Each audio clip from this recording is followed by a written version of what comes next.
Okay, good morning everyone. Hope you can hear us okay. I've got IMMW with me again today.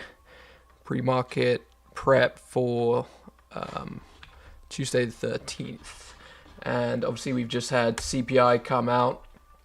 Nice little pop off that one. So let's get straight into the charts. I've pulled up the 4 hour here on the left and 15-minute on the right. So obviously just touching real quick on yesterday, we had that 55 failed breakdown that kind of triggered in overnight and in the pre-market.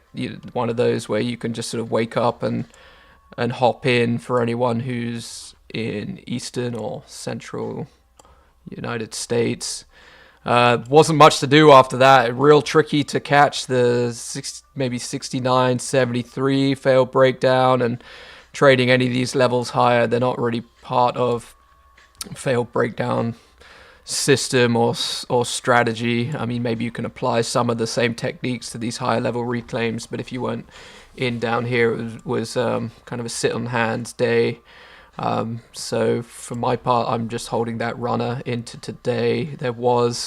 So we've got that active failed breakdown, and we've also got, per Adam's plan from last night, an active failed breakdown at 7,007.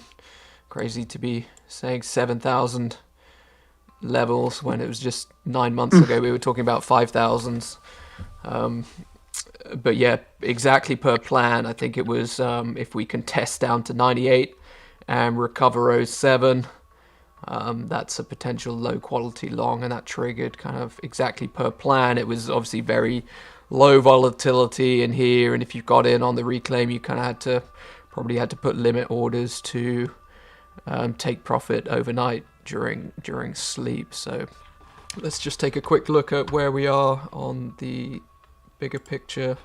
So this is the usual kind of ranges I'm showing on the screen here. So obviously we're right at the top of the 5-day range, right at the top of yesterday's range. So this is not a fertile ground, and we're above the overnight range significantly. So up here there's really nothing to do from a failed breakdown perspective. We've got to wait for a bit of a dip. 7,007 is going to be, I think, the key first level down, which was the scene of the crime from CPI where we launched off of, and that active failed breakdown from last night. So if we can put in a bit of a dip, there's a level there, and there's also a little bit of a higher level, which was kind of the top of the overnight range pretty much at 7,015. And then we get into a bit more interesting levels beneath that. Adam's tweet down here, you can see, he's not really offering much in terms of levels to watch for traps. I think the key level for bulls to hold is that this kind of hold zone of 7,007 and 98, between 98 and 7,007, excuse me. So other than that, it's just holding runners. But if we do get a dip, so we got 7,007, 93, 98 is the overnight low, and then some better ones beneath that. So are you looking at anything this morning? Yeah, I mean, it's going to be a little bit of a little messy here in this area now with the post CPI run up, and we had a little bit of a dip there and it's picking back up. So nothing too great at the moment. So I'm just gonna hold the runner, avoid forcing anything here. But yeah, a couple things. I do like the overnight low at 98. I do like that, that essentially that pre CPI low at 05, '07 area again. So those are the immediate two things I'm watching below us. And that's kind of it in this area. Besides that, if we continue just to keep going up, then it's going to be one of those days where you just hold your runner. I'm still in my runner from yesterday as well, like Tim. So have not engaged in anything new since. So we'll just kind of monitor those 2, 3 levels up here, see what happens. If not, we'll just keep holding that runner and have to keep being patient. Just keep being patient, wait for the next thing, and wait for the next spike of volatility here. Yeah, so this whole 98 to '07 is kind of a zone of lows. If we Yeah, do it's a bit start, sorry, messy.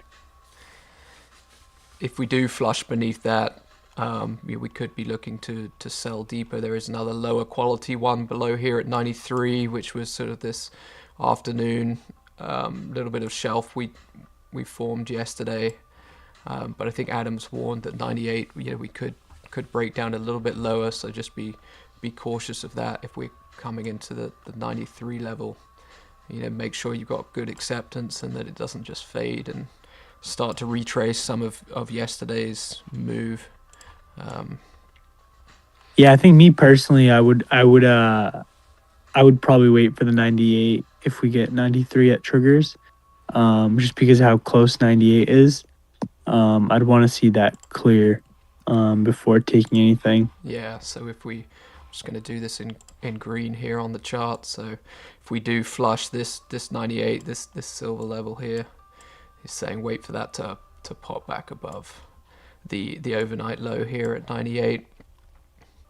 And then try and get a trim probably at 04 on that one. But before then we got 15 as a critical level. We've already done a little post CPI flush and reclaim of that. So if we do test again, we might be looking at 7 and 4 and 98. But it's just going to be one of those, I think, to sit back and wait and see if we can get some injection of volatility. Yeah. Okay, with that, guys, sorry, not a huge amount to offer up here in terms of trade setups for the day, but we just react to what's in front of us. Don't try and force anything and just be patient. Hopefully most folks are in runners, and if you're not, definitely don't do anything outside of the system. Just sit tight, stay true to your process, and be safe out there. We'll catch you in the Discord. Cheers. Bye for now. All right, guys. Peace.